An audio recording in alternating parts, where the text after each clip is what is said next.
بسم الله الرحمن الرحيم الحمد لله رب العالمين والصلاة والسلام على أشرف المرسلين وعلى آله وصحبه أجمعين على من تبع هداهم إلى يوم الدين.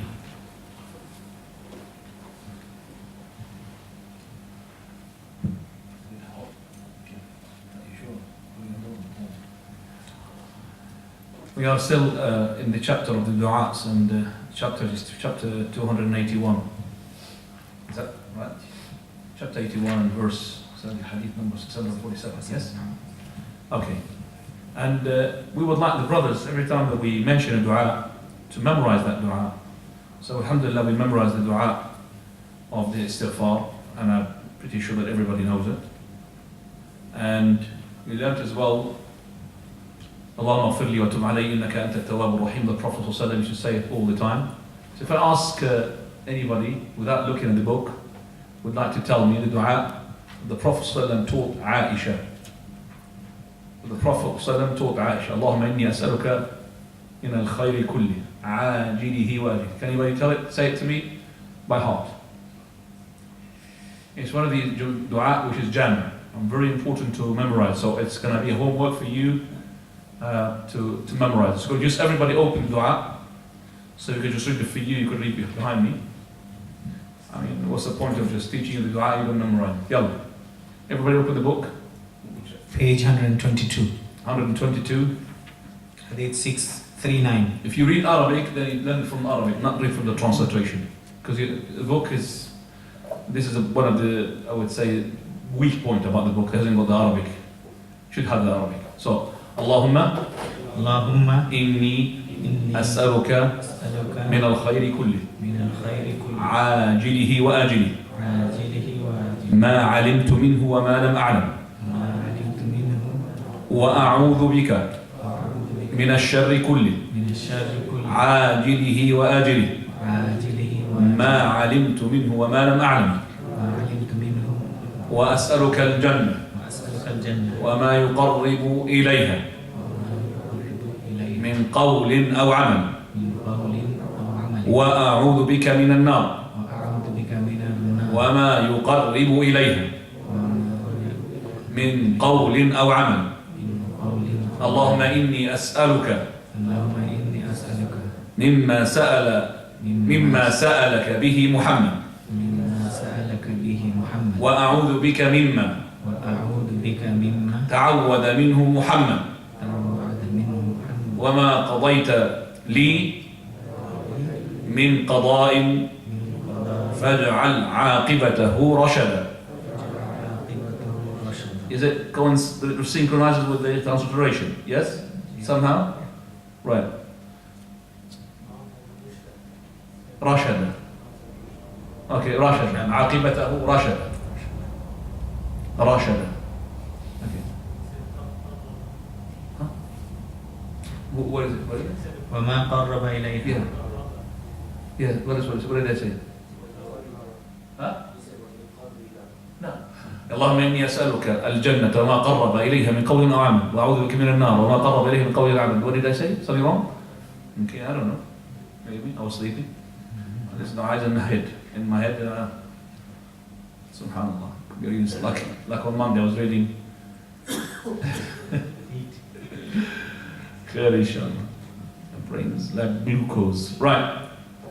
وأسألك الجنة وما قرب إليها من قول عمل وأعوذ بك من النار وما قرب إليها من قول أو عمل اللهم إني أسألك مما سألك به محمد وأعوذ بك مما تعوذ منه محمد. And here you could see that we haven't said sallallahu alayhi wa sallam. No problem. There's no obligation to say it, because the Prophet that's what he had to taught Aisha. اللهم إني أسألك مما سألك به محمد وأعوذ بك مما تعوذ منه محمد. He didn't say to her sallallahu alayhi wa sallam. When she repeated it this way as well.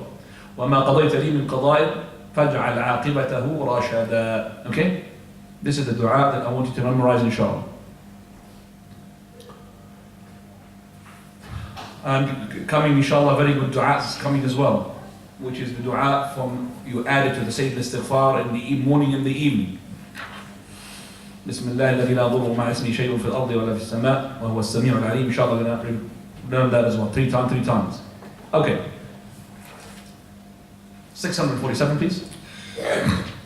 Hadith 647. Ibn Abbas radiallahu anhuma said, the Prophet sallallahu alaihi wasallam left Juwayriyah radiallahu anha, daughter of Al-Harith bin Abi Dirar. Her name had been Barra, and the Prophet ﷺ had changed it to Juwayriyah. He left and he did not want to go in while her name was Barra. Later, when he went back to her after forenoon, she was still sitting in the same place supplicating. He ﷺ said, "Are you still sitting? After I left you, I supplicated 4 phrases 3 times. If they are weighed against all your words, they would outweigh them. They are Subhanallah bihamdihi adada khalqihi. Go on. Subhanallah wa bihamdihi adada khalqihi. No, just translate for me. Translate for me. I will say the dua. Oh, sorry. Subhanallah wa bihamdihi adada khalqihi. Glory be to Allah, and with His praise, in number as great as His creation, Wa rida nafsihi. and in accordance with His own pleasure, وزنة عرشه and the weight of His throne, ومداد أو مدد كلماته. and the extent of His words. Right. The Prophet ﷺ, he had left from Juwayriyah. In the Sahih, Imam Muslim, the narration says that he had left her in the morning when he prayed the Fajr, and she's still in her masjid. It shows you that some of the wives of the Prophet ﷺ, after they pray the Fajr, they stay in their position. And this is an answer for the sisters who say that, is it only for the men that when they pray the Fajr and they stay until the sunrise and then after that they do rak'ah, it's like you have made to Umrah and Hajj complete? No, it's also for the women. Because the wives of the Prophet ﷺ, they do that, they pray the Fajr, they stay in their position until sunset, and then after that they would pray 2 rak'ah. So Juwayriyah, she had prayed with the Prophet ﷺ, and when he prayed the Fajr, he left her. So, and she's still in her masjid. It shows as well that the place which is in your house where the whole family can pray, could you call it what? Masjid. Masjid means for prostration. It's a place for prayer. But is that masjid requires 2 rak'ah for tahiyyat al-masjid? No, there's no 2 rak'ah for tahiyyat al-house. The masjid has to be for everybody, not for the family. It cannot be a room in a university. It could be a musalla. It could be a place of prayer, but it cannot be a masjid that we could call it a masjid, but it's not the masjid that requires 2 rak'ah for tahiyyat al-masjid. It is not the masjid where the scholars who make it permissible, which is most of them, to make i'tikaf, they would make i'tikaf in. And I'm saying most of them because we have some of the scholars like Sheikh Al-Albani rahimahullah, and previously as well Ibn Hazm and others, they say that there is no i'tikaf except in the 3 masajid. But for those who say that there's i'tikaf in the masajid, then there's i'tikaf only in the masajid where the people come to it, where there is Jumu'ah in it. As for Imam Abu Hanifa, when he says there's i'tikaf for the woman in her house, that's wrong. There's no i'tikaf for the woman in her house. She could stay in her house, make dua, but not i'tikaf. I'tikaf is something else. I'tikaf also requires fasting. La i'tikafa illa bisawm. Right. Her name was Barra. Barra means from the bar, righteousness. Barratun, she is a righteous woman. Prophet sallallahu alaihi wasallam, he had changed her name to Juwayriyah or Juwayriyah. Juwayriyah is better. And he disliked that he would say that he came out from righteous. You know, I left righteous. So when he leaves righteous. Can't say that. Because of that, he had changed that, and he disliked to say, I left righteousness. So he changed it to Barra. And Prophet ﷺ, he changed number of names for companions. Like he changed Barra, another Barra, he changed it to Zaynab. So there's 2 Barras, one Zaynab and one Juwayri. Prophet ﷺ, he said as well to a person who is being named as well, she named her to be Hassan. After her name was a different name, and it indicates something which is not good. Hassan. And Hisham, he changed as well to Hisham. Then it says in the hadith that he left and then he came back after the sun had risen properly, and she's still in her majlis, in her sitting, where she was sitting. That means she was still making tasbih, she making dua. And the Prophet ﷺ, he said to her, are you still there? She said, yes, Messenger of Allah. He said, well, verily, I have said after you 4 words, those 3 times. If they were to wait your words, they will wait them out. That means they will wait them out in terms of reward. They will get more rewards. So it shows us that the dhikr, the dua, which is had collective words, which the Prophet likes, only collective words, that combines everything. The good of the hereafter and the good of the dunya is better than saying in details. So he's saying to her, those words that you've been saying and you're making dua, I have said 4 words. If you say them, they are better than your words. They will outweigh them in terms of reward. And the Prophet ﷺ, as I said, he loves the supplication which have the collective du'as. Subhanallah wa bihamd. Subhanallah, glorified be Allah, wa bihamdi, and glorified His praise. Adad khalqi, the number of His creation. And creation here is not just mankind. Everything that Allah subhanahu wa ta'ala had created. The ones that we know and the ones we don't know. And also, that is, وَرِضَى نَفْسِهِ, and in accordance with the pleasure of Himself. That means His pleasure upon whom He has been pleased with, from the prophets, from the Siddiqeen, the truthful ones, from the righteous ones as well. And wazinat arshih. And wazinat arshih means that the weight of the great throne of Allah subhanahu wa ta'ala, which we don't know how much does it weigh, but it shows you the immense of the dua that the Prophet ﷺ is supplicating with. قال, also he says, وَمِدَادَ كَلِمَاتِ, and this is as well as far as big or as large as his words. So these are the words of the Prophet ﷺ in which he had made Subhanallah bihamdih. No matter how many times you would repeat it, you will never be able to repeat it as many as the number of his creations according to his pleasure, and also the weight of his throne and his words weight as well. Now, 648. 648. Abu Hurairah radiallahu anhu said, the Prophet sallallahu alaihi wasallam said, seek refuge with Allah from Jahannam, seek refuge with Allah from the punishment of the grave, seek refuge with Allah from the sedition of the Dajjal, seek refuge with Allah from the trials of life. What is that, from the sedition? Sedition. From the trials of the better word. Now, seek refuge with Allah from the trials of life and death.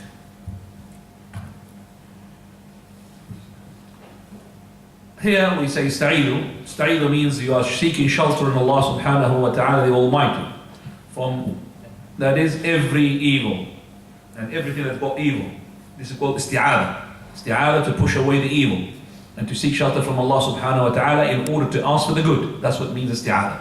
So when the Arabs say Sta'udhu bika, that means Astajiru bika.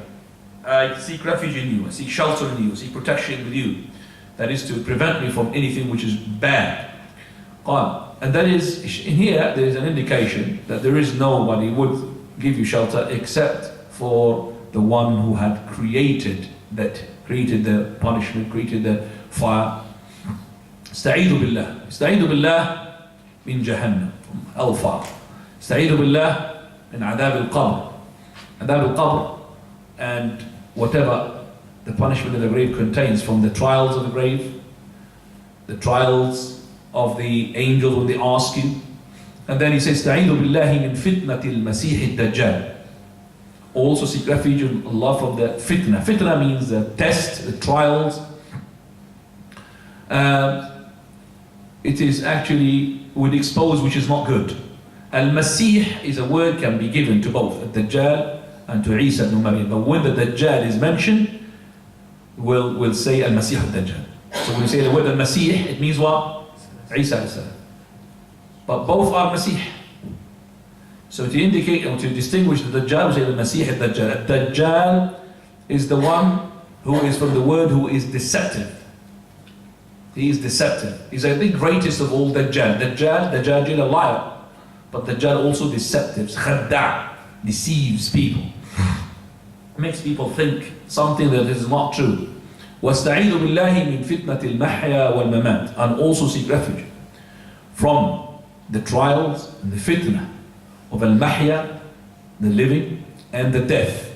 Al-mahya, which is what the human being, the person is exposed to in his life just before his death. And the person in that situation, he might, leave off everything that he's been doing from the good, wal-'iyadu billah, and go into the bad. So you seek refuge in Allah subhanahu wa ta'ala from those trials, which comes to the person at the end of his life, from the dunya, from the lust and the shahawat, which would make a bad, evil ending. And your deeds will be sealed as bad thing. As for fitnat al-mamat, the trials of the mamat is the fitna, also it is meant what is close to the death and after the death. So it includes all the fitnat al-qabr. So fitnat al-mamat also from adab al-qabr. So fitnat al-mamat is all from adab al-qabr. So fitnat al-mahya is the one which is in the life, especially at the end, and fitnat al-mamat also close to the death and after the death. And at Dajjal, we know that he is the greatest of all fitness, from the creation of Adam alayhi salam until the day of judgment. The greatest of all fitna is at Dajjal. Allah subhanahu wa ta'ala, He gives him all powers, and these powers to be used by this person to deceive people. So for example, he would come to the people, and if they don't listen to him, he would leave them, and their land would become drought. Nothing living, no living stocks living, no plants, because they haven't believed in him. And if the people believe in him, he will turn their land into treasure. He will make the treasure come out, and those treasures will follow him. كَيَعَاسِيبْ النَّحْلِ, like the male bees. Have you seen the bees when they follow him? Well, this is the male bees, because usually the male is the leader for the bees, so they follow him. So the males and the females, doesn't matter, al-amil wal-amilat, the workers and the male workers and the female workers, because the queen does not do anything, you know that. It's all the workers, whether the male and female, they come out, but they're led by the male. They follow him, these treasures. And he has water, and he has fire. His water is his paradise, is what? Fire. And his fire is what? Paradise. So if you are exposed for such thing, go into the fire of his and close your eyes, put your head down and go into it. For verily it is your salvation. Don't go to his paradise, because his paradise is hellfire. And the Dajjal, he is blind. Which eye? Which eye? A'war al-ayn, al-yumna. Now he's got two eyes. One which can't see completely, and one which can see. The one that can't see completely is like inside, and the one can see something which is popped out, and it's got like a grape or something, a grape, and it's coming out. It's an ugly looking, basically. So coming out, and it's a grape. The scholars differ which one is blind. Some say it's the right, some say the left. For me, I'm more tended to take this the left completely, and the right he can see. So when he says "A'war al-ayn yumna," he says he is blinded in the right eye, but he's blinded, that means he looks blind. But actually in the other hadith it says the left. The left completely can't see, and it's inside. Another one is outside. And when he's got a grape, and and he sees a little. So from the things I have said to my students, that this person claims to be Allah, but Allah who is incapable to fix himself, is God who's got no power. God who can't fix himself. He's so ugly, he can't make himself beautiful. That means what? He's not God. So if he claims to be God, don't fix yourself. He can't fix himself. So he is with this description, and people still believe in him. So that's why don't say, oh, I am going to be powerful. Let him come and I will show him. No, no, no. As soon as you hear that he is in Luton, be in China. Okay? Don't come too close to him. Don't. If you have to meet him because of somehow that he came into your land, what do you need to do? Read the beginning of Surah Al-Kahf. I would tell you to memorize Surah Al-Kahf, all of it. Because some of the hadith says the end of Surah Al-Kahf. But the beginning of Surah Al-Kahf is more authentic. And memorize Surah Al-Kahf. So memorize the first 10 verses. Alhamdulillah alladhi anzala ala abdihi al-kitab. طيب.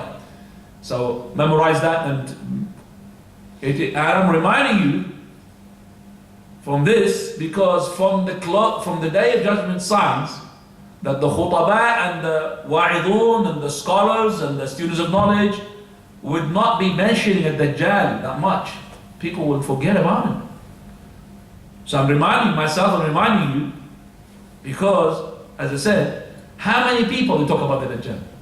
How many talks? You can see all the talks about heart fixing and heart fixing and heart fixing.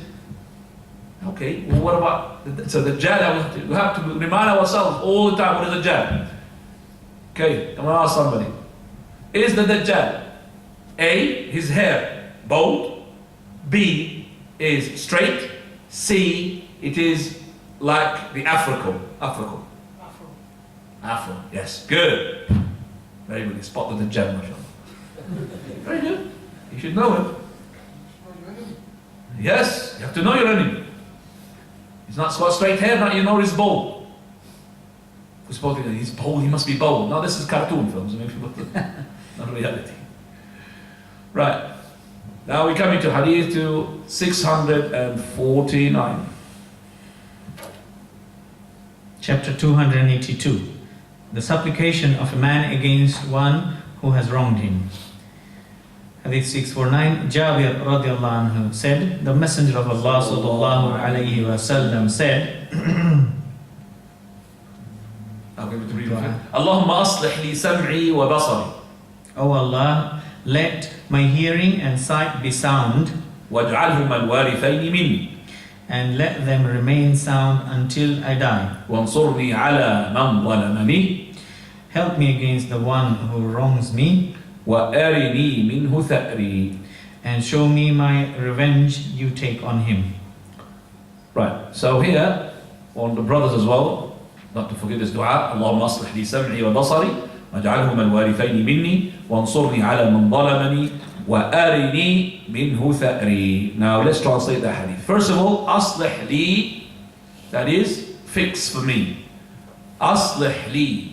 And in another narration it says متعني, which is Shaykh al-Albani says is more authentic to say متعني, because it synchronizes with the other hadith which is as-sahih. That means make my sam'a, my hearing and my seeing are to be healthy until I die. So to be staying there, because the person when he gets old and he loses hearing, he loses his vision. Oh Allah makes my hearing and my vision all the way, and the person is get old, all his power gets down, and also that makes my hearing and my vision is to be for your satisfaction. So to be used in obeying Allah subhanahu wa ta'ala. Then وَانْصُرْنِي عَلَى مَنْ ظَلَمَنِي, oh Allah, make my enemy, the one who had the one who had oppressed me and done the justice on me, oh Allah, get revenge from him. That means punish him like he has done injustice on me. وَخُذْ مِنْهُ بِثَأْرِ, and خُذْ مِنْهُ بِثَأْرِ, inshallah, we will see it. وَأَرِنِي مِنْهُ ثَأْرِ, we will see it inshallah. That means show me his destruction, as we can be seen in 650. Go ahead. 650 says as number 649 from Abu Hurairah with a different, which is Allahumma matti'ni. It was not Allahumma aslih. So the one I said is more authentic. Allahumma matti'ni bi sam'i wa basari waj'alhuma al-waritha minni. Right, and I want to translate waj'alhuma al-waritha minni here. I did not really translate that properly. He says, what did he say? Read it again. Translation, please. O Allah, let my hearing and sight be sound, and let them remain sound. Sound, as I said, sound as well to hear the good things. Go on. and let them remain sound until I die. That's the word وَاجْعَلْهُمَ الْوَارِثَ مِنِّي. This is really good Arabic. You know Arabic? Warith means the inheritor. So how can you have your hearing and your vision to be the inheritors? وَارِثَ مِنِّي, the ones who inherit from me. That means that they'll stay until I die. That's what it means. So I inherit them until I die. What an Arabic language. It's only in Arabic. It comes not in English, not in any other language. وَاجْعَلْهُمَ الْوَارِثَ مِنِّي. So, it says here, that means, oh Allah, keep them sound until the end of my life.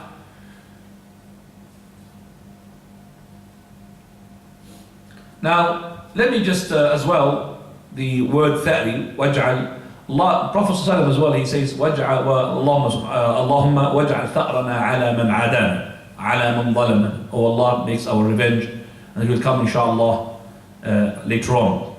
So, that means our revenge is to be only for those who has done injustice to us. So do not make us, O Allah, to transgress on those people who had not done anything wrong. So it means here, only our revenge is to be against those who have done injustice to us. Because in Jahiliyyah, they used to do revenge, not just against the person who has done the mistake, but even his family. So if somebody had done injustice to somebody, they might kill his brother or kill his father. Why? It's a revenge. This is the revenge of the Jahiliyyah. That means here we say, oh Allah, make our revenge only. So if I want to revenge in terms of words, I will make a word against the person himself. I will not swear at his father. وَاجْعَلْ ثَأْرَنَا عَلَى مَنْ ظَلَمَنَا. Because if you do it on other people, you become yourself as a zalim, an unjust.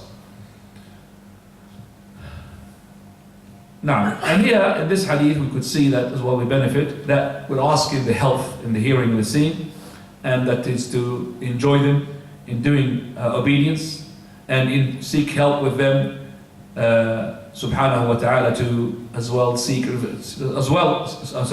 with Allah subhanahu wa ta'ala to have revenge against the one who's done injustice to us. I'm going to teach you a dua, which is a dua that you hear it from the imams when they are in the month of Taraweeh, they say it. So, which is not here in your books. You like to take it down, it's up to you, but it's very important. Allahumma aqsim lana min khashyatika. If you have a recorder, then I'm going to read it for you. Allahumma aqsim lana min khashyatika ma tahulu bihi baynana wa bayna ma'asik. ومن طاعتك ما تبلغنا به جنتك ومن اليقين ما تهون به علينا مصائب الدنيا اللهم متعنا بأسماعنا وأبصارنا وقوتنا ما أحييتنا واجعله الوارث منا واجعل ثأرنا على من ظلمنا وانصرنا على من عادانا ولا تجعل مصيبتنا في ديننا ولا تجعل الدنيا أكبر همنا ولا مبلغ علمنا ولا تسلط علينا من لا يرحمنا.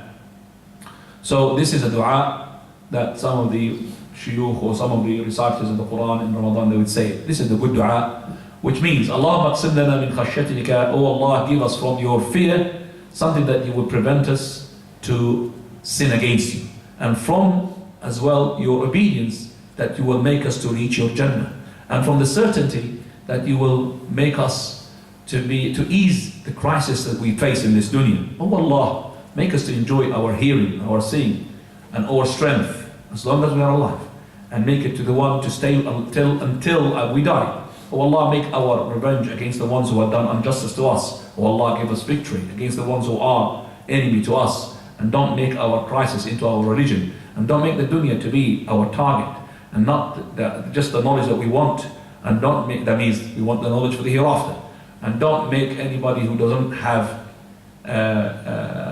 mercy upon us to have power. Don't give any power to those who have no mercy upon us to overpower us. On this dua, as I said, from the dua in Jami', collected words, 651. 651. Tariq bin Ashyam al-Ashja'i, he said, people, both men and women, used to visit the Prophet ﷺ and ask, Messenger of Allah, what should we say when we pray? He ﷺ said, say, Allahumma ghafirli warhamni wahdini warzuqni. O Allah, forgive me, show mercy to me, guide me, and provide for me. These words combine the best of this world and the world hereafter. Right. And this is, if you could see, it's very simple dua. Allahumma firli warhamni wahdini warzuqni. It's part of the dua that you say between the two sajda. Remember? Part of it, not all of it. Part of it. This had gathered the khair, the good in this dunya and the hereafter. كنا نغدو إلى النبي صلى الله عليه وسلم. We used to go to the Prophet صلى الله عليه وسلم, and that is between Fajr and sunrise. If you pay somebody a visit at that time, I don't think he's going to open the door for you. True or not? When did you come here? So they used to come to the Prophet ﷺ between Fajr and sunrise. And the man would come and the woman would come. Strangers. They're not really relatives. And they would say, Messenger of Allah, how do we say when we supplicate, when we make dua? SubhanAllah. They're concerned about what is going to be good for them in the hereafter. And in this dunya, the Prophet ﷺ, he would all the time teach those people who would embrace Islam, Allahumma gfirli, warhamni, wahdini, warzuqni. Oh Allah, forgive for me, have mercy upon me, guide me, and provide me. So even some of the hadith says, when the man embraces Islam, the Prophet ﷺ would teach him the prayer, and then he would command him to do and say these words, Allahumma gfirli, warhamni, wahdini, warzuqni. Very good words, 4 words. They have gathered, he says, ad-dunya wal-akhir. Your dunya and your akhir, gathered in those words. So, in another hadith, in Sahih Imam Muslim, and Bedouin man came to the Prophet ﷺ, he said, Messenger of Allah, teach me words. Alimni kalam. So the Prophet ﷺ said, Qul la ilaha illallah. Say, la ilaha illallah. There is no God worthy of worship except for Him. Wahdahu, la sharika lah. No partner for Him. Allahu akbar kabira, walhamdulillahi kathira, wa subhanallahi rabbil alameen. So Allahu akbar kabira, walhamdulillahi kathira, subhanallahi rabbil alameen. La hawla wa la quwwata illa billahi al-aziz al-hakim. All of those words, they have taught them. Let me translate them because the hadith isn't finished. He said, Allahu akbar kabira. Say after you say, La ilaha illallah. Wahdahu la sharika lah. There is no God worthy of worship except for Allah alone, having no partner. Then he said, Allahu akbar kabira. Lord is the greatest of all. Walhamdulillahi kathira. And praise to be Allah as so much. Subhanallahi rabbil alameen. Glorified to be Allah. Allah, the Lord of alameen, everything. La hawla wa la quwwata illa billah. There is no might, no power, except in the hands of Allah. Al-Aziz al-Hakim. Al-Aziz, the mighty, Al-Hakim, the wise.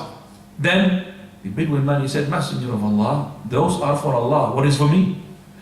I like Bedouin man. Because all of them, Subhanallah, Alhamdulillah, La ilaha illallah, that means Allahu Akbar kabira, Alhamdulillahi kathira, Subhanallah Rabbil alameen. So, and La hawla wa la quwwata illa billahi al-Aziz al-Hakim. So all of it for them, what is for me? So straight for the point. So the Prophet ﷺ, he said, Qul, and he said those words. Allahumma gfirli, warhamni, wahdini, warzuqni. Allahumma gfirli, warhamni, wahdini, warzuqni. That is, oh Allah, forgive me, and have mercy upon me, and guide me, and provide me. So those are the words for you.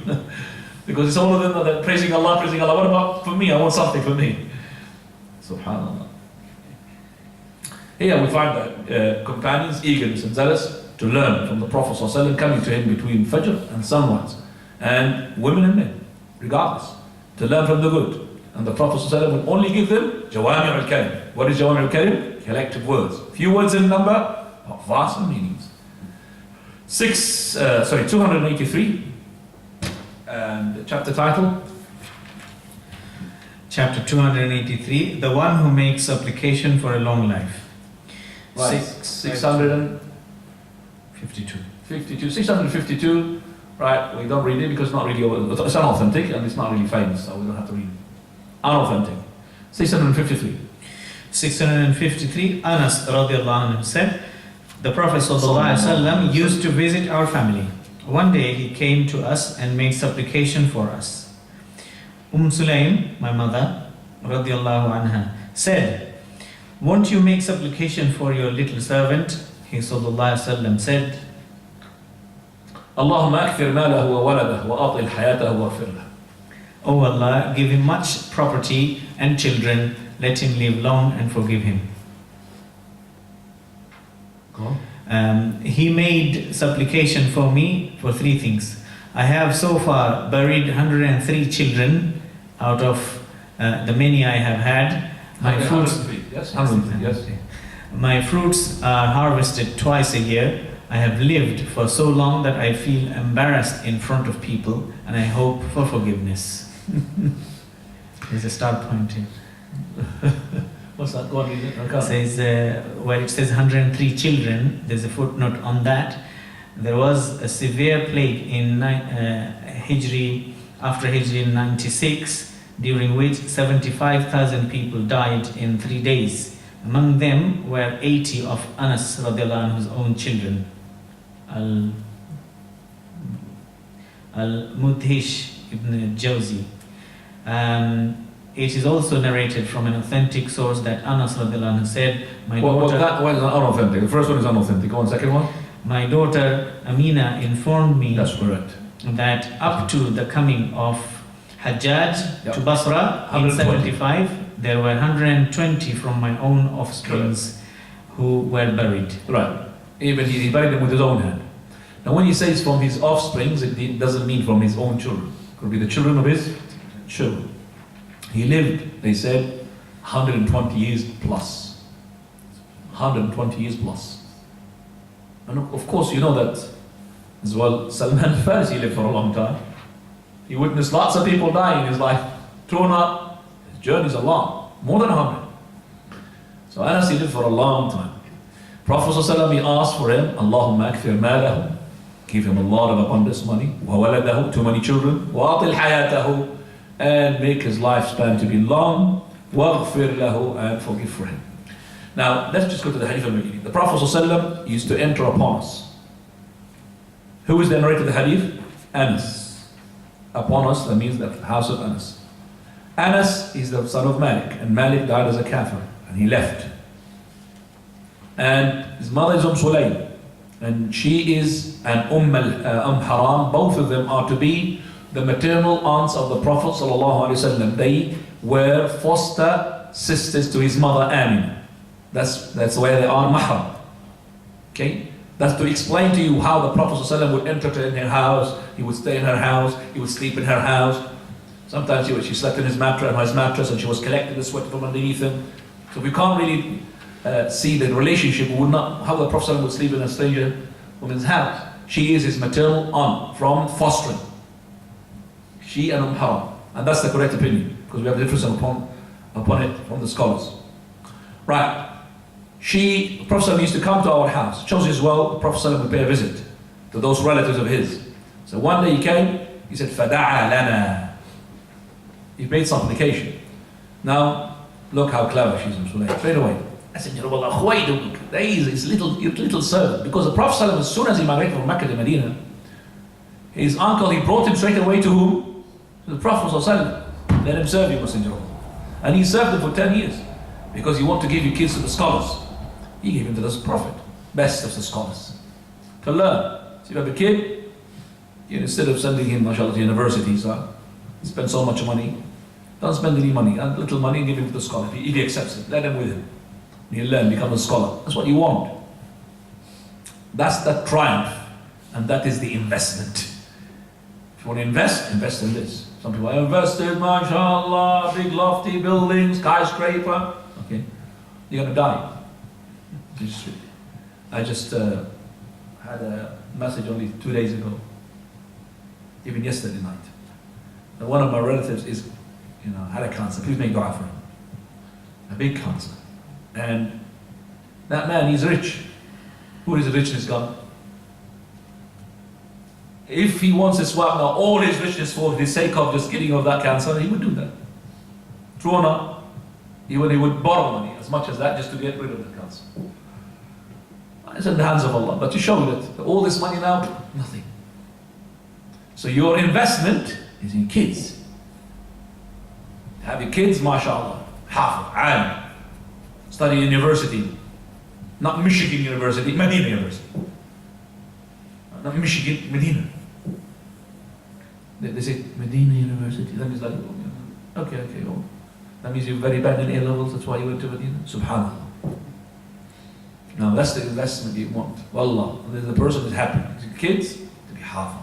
His kids to be mashallah. That's the investment.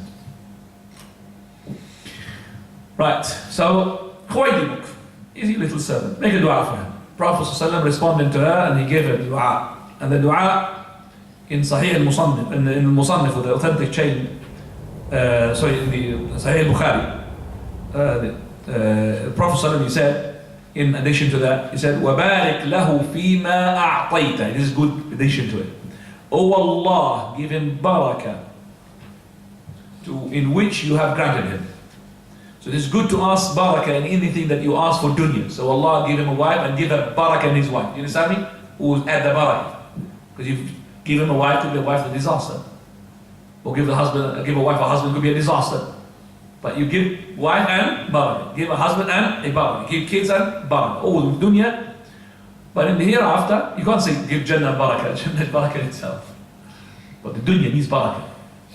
So, وَبَارِكْ لَهُ فِي مَا أَعْطَيْتَ. Allah, whatever you grant him, give him barakah in it. And here we have this application. Oh Allah, increase his wealth and increase his children and give him lifespan. Now, increase his wealth. You know that the increase of the wealth, which is better now? To be rich or to be poor? Do you understand that? And that is a difference among the scholars. Which one is better in the sight of Allah? Al-Ghani al-Shakir am al-Faqir al-Sabir? Meaning the rich who is expressing his gratitude to the Lord, or the poor who is patient?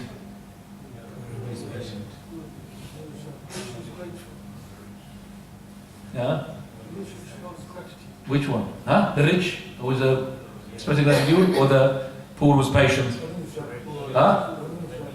Yeah. You know. By the way, all your answers correct, because all the scholars are different, but still they haven't got a conclusion. I like the Shaykh Islam taking his answer. The one who is closer to Allah by taqwa. MashaAllah. Not this or that. The one who is closer to Allah by taqwa. That's it. Whether he is rich and he's expressing gratitude, or poor is showing his patience. That's a very old debate between the scholars. Still, who is better? Shaykh Islam solved it. The one who is got more taqwa to Allah. But you know that the Prophet ﷺ used to seek refuge from poverty. Because if you're poor, you're going to be what? Asking for what? Loans. And you're becoming loan. Now when you say, when we're going to discuss inshallah the hadith, which Allah min ya'uduka min al-ma'thami wal-maghram. Maghram means to be in debt. But what type of debt that we seek refuge from? Any debt? No. If the debt which is incapable to fulfill, there's no problem. But the debt that makes you what? Incapable. Or the debt which is you have borrowed it for the sake of disobeying Allah. Two types of debts. Disobeying Allah, or the debt of what? You can't pay it back. Because it makes you what? A liar. Makes you what? Not showing your face. Because if a person's asking, where's my money? You know, I was in London. You were not in London actually. Just trying. And then he rings you and you switch it off. Oh, you know, my phone was in the car. I didn't hear it. Stop lying. Why? Because you want to get away from the person who has the credit. True or not? And that's why you seek refuge from that maghram. So here we seek refuge. He said, the Prophet said, oh Allah, give him good money. No problem to have money. But the money that you don't want it is the money which is fitting. But the money that you have for the sake of. Who's made somebody sneeze? Yarhamukallah, uncle. Right. So the money that you use it for the sake of Allah subhanahu wa ta'ala, that's good money. That's no problem. So, is that because of the fans, yeah? Yeah. Sorry, uncle. Sorry, uncle. Yeah. So the money which is used for the sake of Allah, that's good money. The Prophet used to seek refuge from the poverty all the time. And I like Umar Khattab when he said, if poverty was a man, would have killed him. If poverty was a man, would have killed him. But he's not a man, is he? Yeah, because you don't want, poverty is no good. Don't ask for poverty. If you're in poverty, you express your patience, you endure it. The rich was also, you want to be rich for the sake of. So when the person is rich and is spending the way of Allah, and somebody's poor, so they always got the same money, and he's spending the same way, you get the same reward. SubhanAllah. So Allahumma akthir ma lahu. So this good money was good for Anas. Anas had a palace. He says in the hadith, he had a palace. Qasru Anas, Bizzawi. Zawi place in Medina. He's got a palace. Now that palace, of course, don't think, palace got marble and those things and extravagance. No, palace, that means a big house. Well, he needs a big house. He's got more so many children.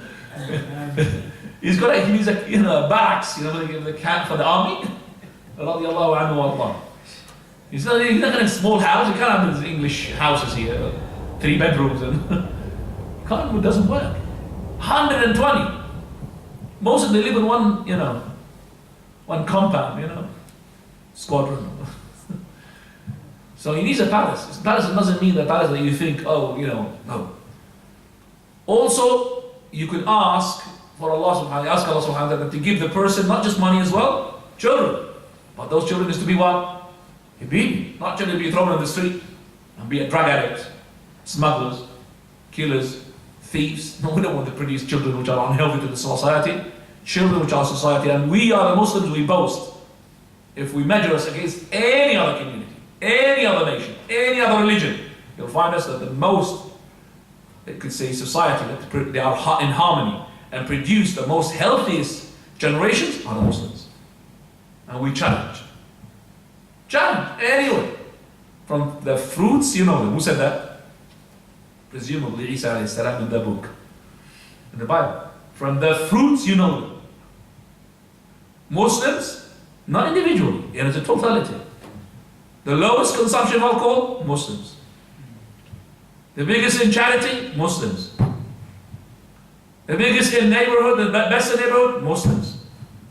The most safest people, regardless of what they say, terrorists, the Muslims. Whether they like it or not, they know that. It's the Muslims.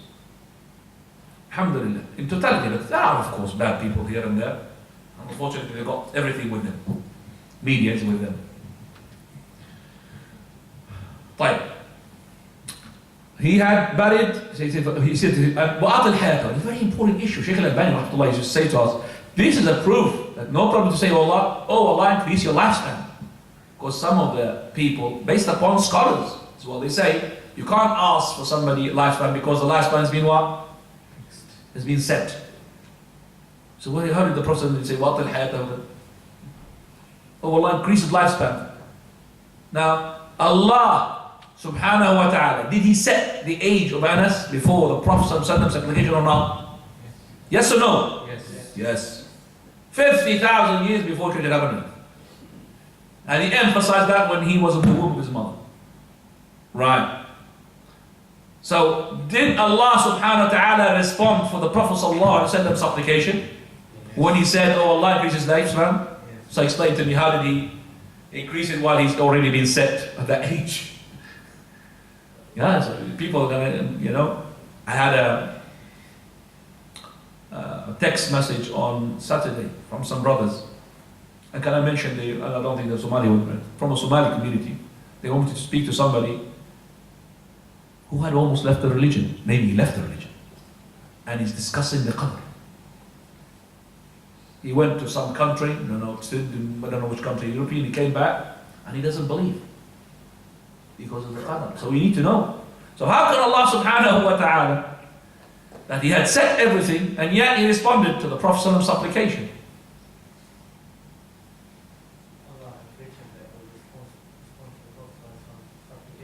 So are we forced to do what?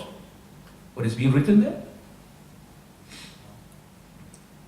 Okay, we're not forced. So how can it be Allah subhanahu wa ta'ala had written it already? So there is no need for the Prophet to supplicate. It's already been written.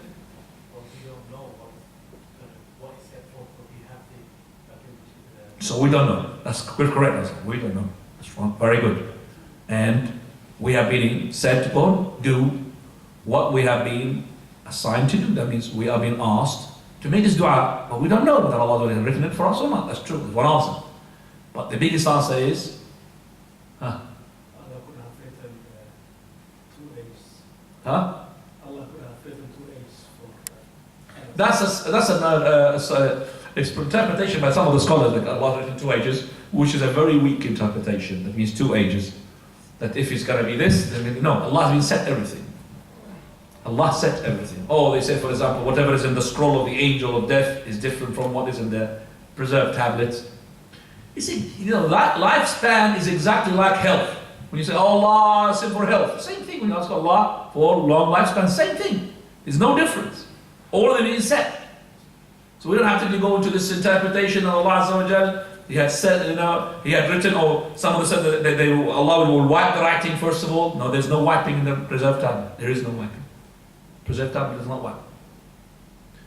But they say, for example, the angels who have this, they have this, for example, an age so and so, and then when this man, for example, visits his neighbors, visits his relatives, then Allah Subhanahu wa Taala increases lifespan. And Allah Subhanahu wa Taala will disclose to this angel the original set of the death date, which is not true. All of that. We don't have to go to that interpretation. We say, اعملوا فكل ميسر لعمله. As the Prophet do. For every person has been set upon the path that is being chosen. Allah has written everything, and that writing does not affect you. How? I could move my hand. Look. Nobody's stopping me. My hand. You see, I got my own free will. But whatever I do, Allah knows. How? Allah's secret. This is Allah's secret. No matter how you explain it, Allah's secret. Qadar, yeah. You don't know it. You don't know. Don't talk in the qadar. إِذَا ذُكِرَ الْقَدَرَ فَأَمْسِكُوا. When the qadar is being said, don't go into it. You can't interpret it logically. Logically it doesn't work. But logically I am capable of doing what I want to do. Drawn up. I've got the ability and I've got the will. When the will of mine goes to set the ability, then, but if Allah pulls the plug, I've got no ability. I'm willing to raise up my hands. I want to raise it. My hand does not raise up. If you remember that person who was eating with his left, Prophet said, eat with your right. I can't eat out of arrogance. I can't eat with my right. So he said, Lastata, may Allah make you unable. So he couldn't raise up his left hand. He had the will to raise it up, but he didn't have the what? The power. Fashullat. That means he's paralyzed. SubhanAllah. He couldn't take it up. So you have the will, but your will is under the will of Allah subhanahu wa ta'ala. Right.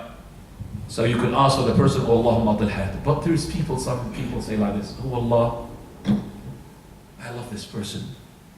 Oh Allah, take from my age and give him. Do you understand that? Take from my age, because I love him so much. So if you can give me 50, give me 40, and give him that. Brother, this has done, yes, by Adam alayhi salam. And Adam alayhi salam, he regretted it and he forgot it. Yes, it's done by Adam. But for you to say this, you are just like age is like a set number, and Allah cannot really give to anybody unless He takes from somebody else's age. Do you understand me? It's like I can't give you extra age. Allah is not capable of giving you extra age unless He deducts from somebody else. He can't give you more age. He has to go and buy it. A'udhu billah. Adam, he said it, and then he forgot it, and he's not being followed upon. Prophet never said it. Adam alayhi salam, when he was created, and Allah touched his back, and then he looked in the hands of Allah subhanahu wa ta'ala, and he saw all his descendants. Adam said, all his descendants. In them, he saw a person who is glowing. He said, oh Lord, who is this? Anybody can tell me the answer? Don't say the name, put your finger up if you know. Dawood, mashallah. I just checked myself. Dawood. He's Dawood. Oh Lord, how many years did you give him? How many years? Yes? Or 60, 40 or 60. It's two narration. Well, it's 40, oh Allah, give him 60 to make it 100. If it's 60, oh Allah, give him 40 to make it what? 100. He said, okay, if this is the case, then let it be.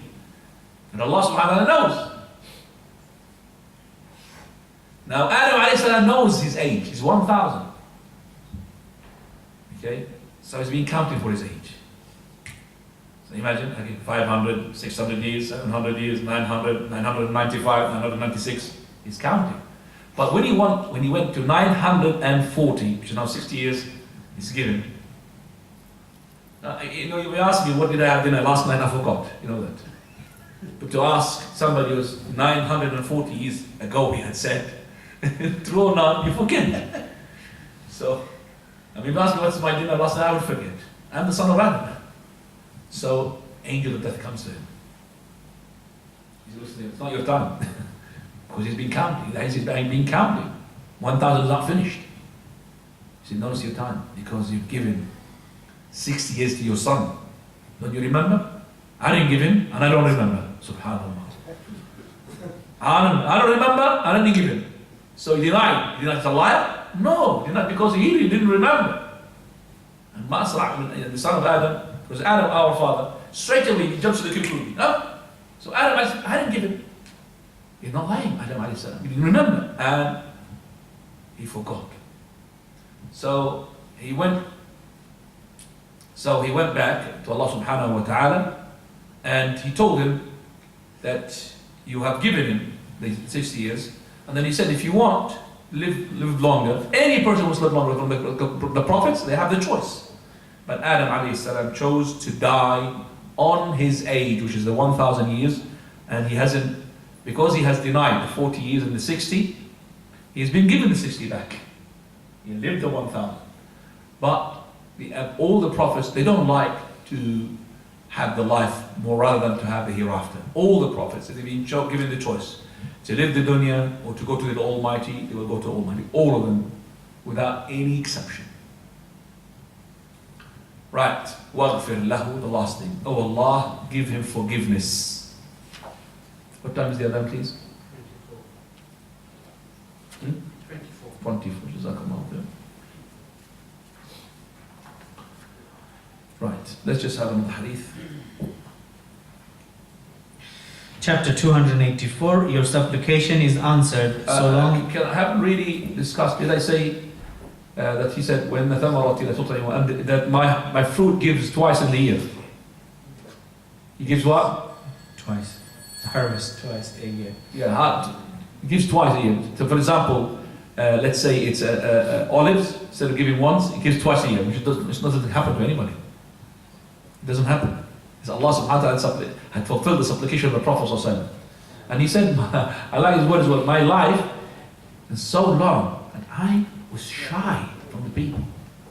Shy from the people that's sitting and Allah has given him. People are not shy when they do something naughty. Look at that. People are not shy to do something haram. They're not shy of Allah. But he is shy from something that Allah granted, which is halal. But because he sees himself too old, and he's still sound, and he died as sound with his health, with his hearing, and with his seeing. Any person of Quran, as the Prophet said, will not reach the senile age. You know the senile? That means he will not be speaking out of words. No, all the people are on the Quran is protected from that. But they paid a visit to somebody who was ill in the hospital. And I saw him, he's amidst people who are disbelievers. And he's the only Muslim. And this person, he wants to go home. Because he can't stand those people around him.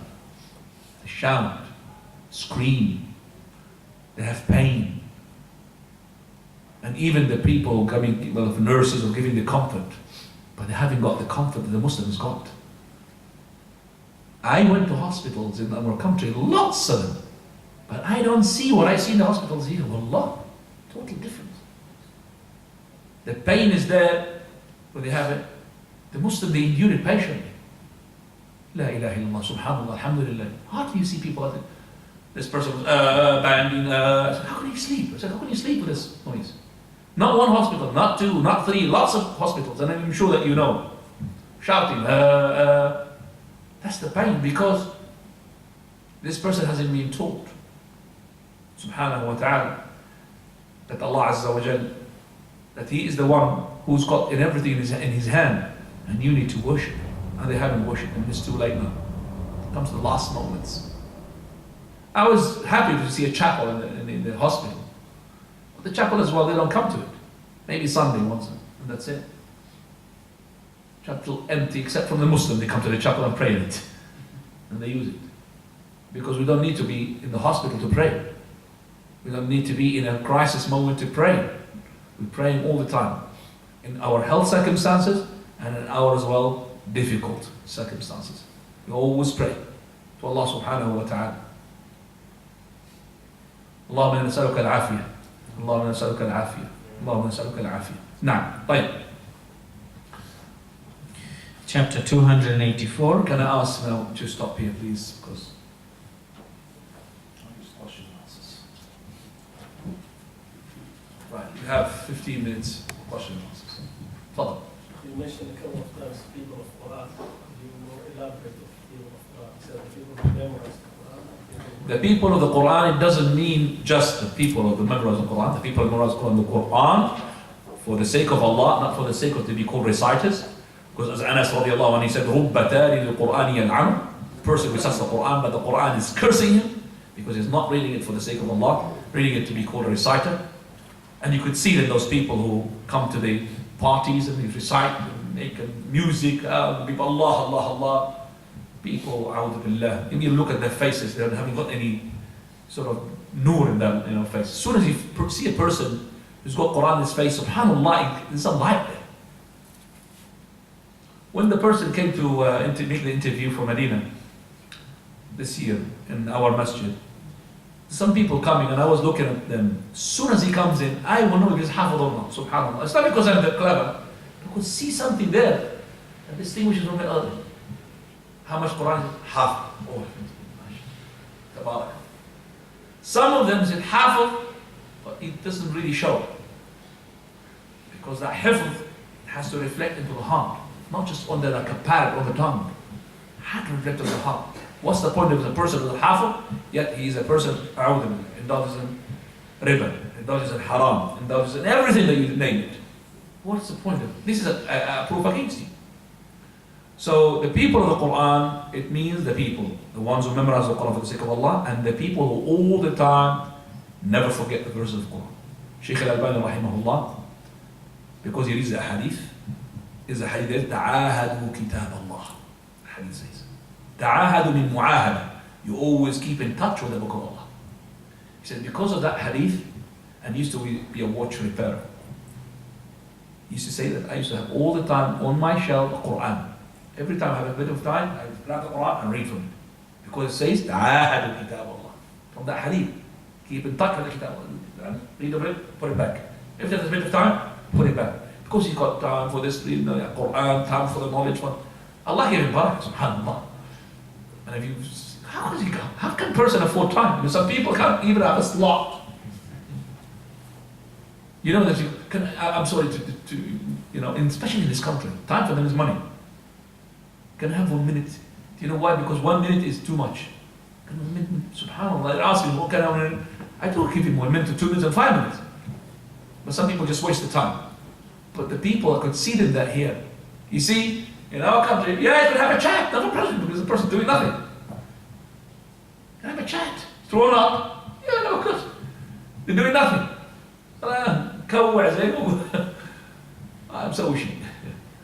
I got nothing, there's nothing. But here, subhanAllah, the dunya, running for dunya.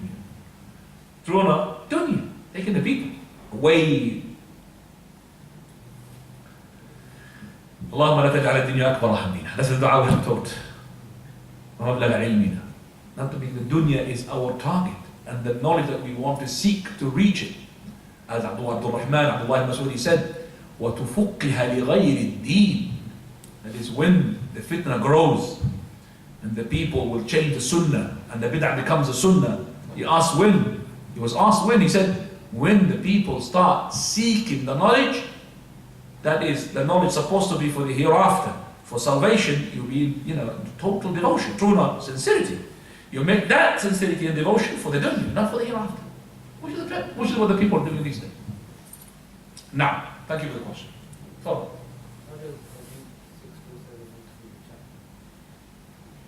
Sorry, you caught me off guard here. You should go to the number. Because if it's 647, I have to go to the number now. Right, hadith min Bara. How does this hadith? The hadith says, باب من ذكر عنده النبي صلى الله عليه وسلم فلم يصلي عليه. How? where is the chapter link between the hadith? I'm going to read the hadith. And the Prophet ﷺ, he left Barra. Prophet ﷺ, سماها جويرية خالد. And then he said, Subhanallah bihamdih, عدد خلقه ورضا نفسه وزنة عرشه ومداد كلماته. Where is the link? Huh? ورضا نفسه. What do you mean? Remember the chapter. The chapter title. Chapter 281 is the person who hears the Prophet ﷺ mentioned in his presence and does not send salutation to him. Yeah, that's the chapter. Go.